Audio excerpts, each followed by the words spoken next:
project managers or otherwise use that term. It's not a term that I was familiar with until you vaguely mentioned it yesterday. And so my concern is this.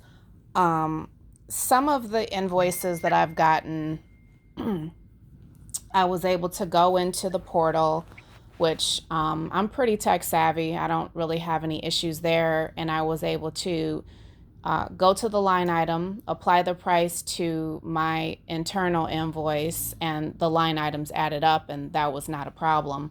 Um, and then on like about four of them, the prices just simply didn't add up.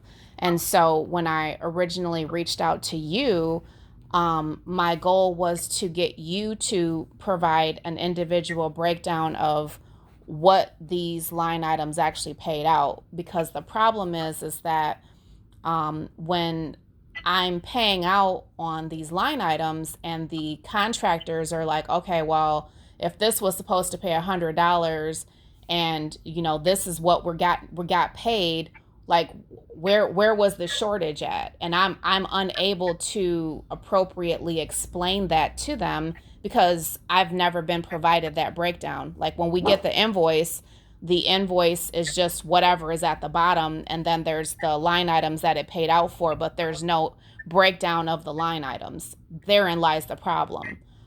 So much so that I had to actually just remove a crew because he kept going back and forth with me, and like I said, I didn't know the answers. And I just decided, okay, well, obviously this isn't going to work out. Like I said, this is a newer client. I'm still learning the system and trying to sift through it. But if you don't have the patience to do it, then that's just whatever. So I guess my question to you is that something you can do? Can you provide that to me? Or is that something that I should be reaching out to somebody else to do? So I just attached a spreadsheet to that last email that shows you the exact amounts that were held back for every single line that has been paid. It shows you also how much would be held back from a line that has not been paid yet.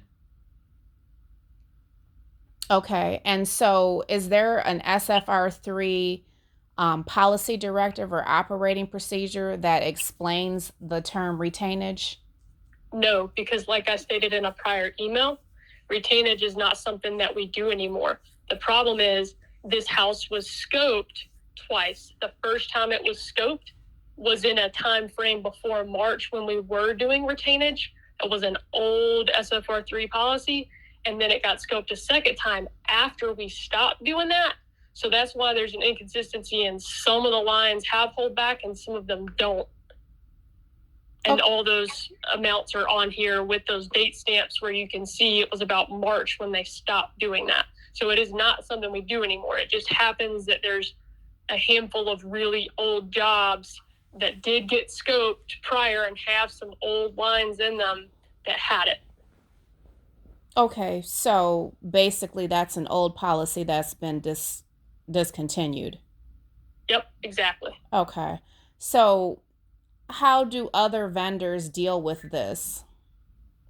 So how we deal with this is the project manager is going to create a change order, and he's going to pay you all these dollar amounts that you see on these approved lines that were held back in that change order.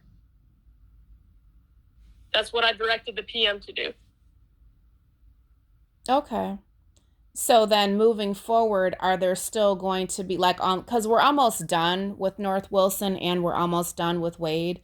Are there still going to be some retainage line items within the remaining work?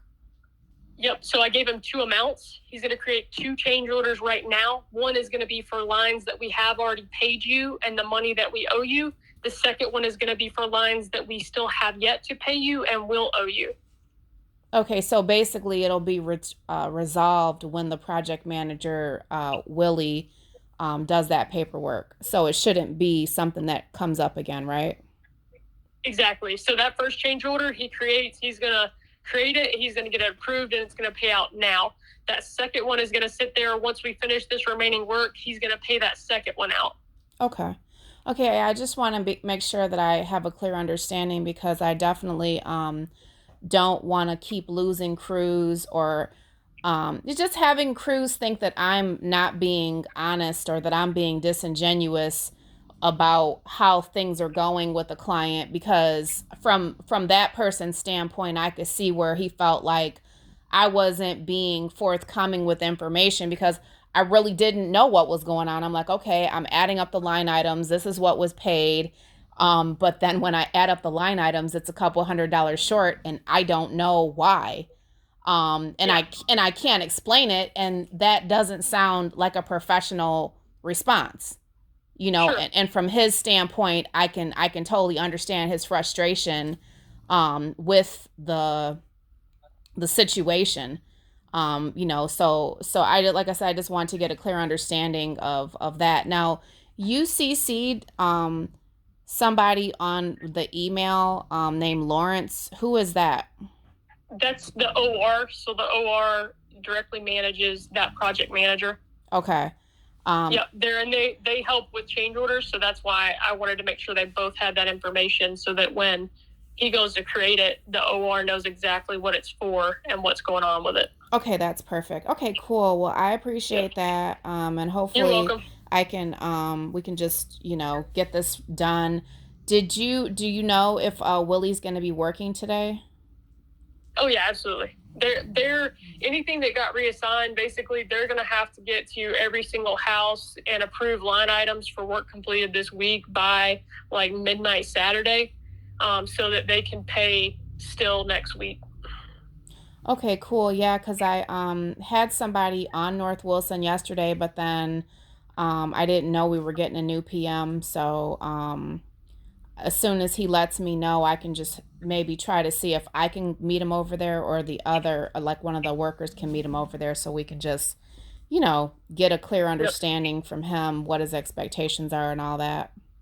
Yeah, exactly. And for these, like, just so you know, there is like absolute zero flag in our system for us to see that this was a situation. But now, either our tech people or somebody's gonna have to figure out a way to give me a list of every single scope that still exists this way, so I know what to look for on each address, because there's just nothing telling me unless you tell me like this, and I have to go dig and then run different formulated reports to find it. So in order for it not to happen again, I'm going to get with those guys to try to provide me that list, so I know when the addresses pop up and get sent out to, for renovation, that we have those created already before we start work.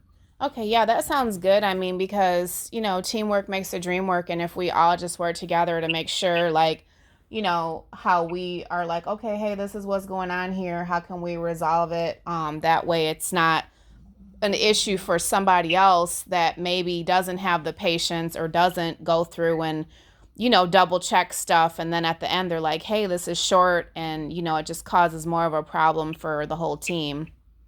Yeah, exactly.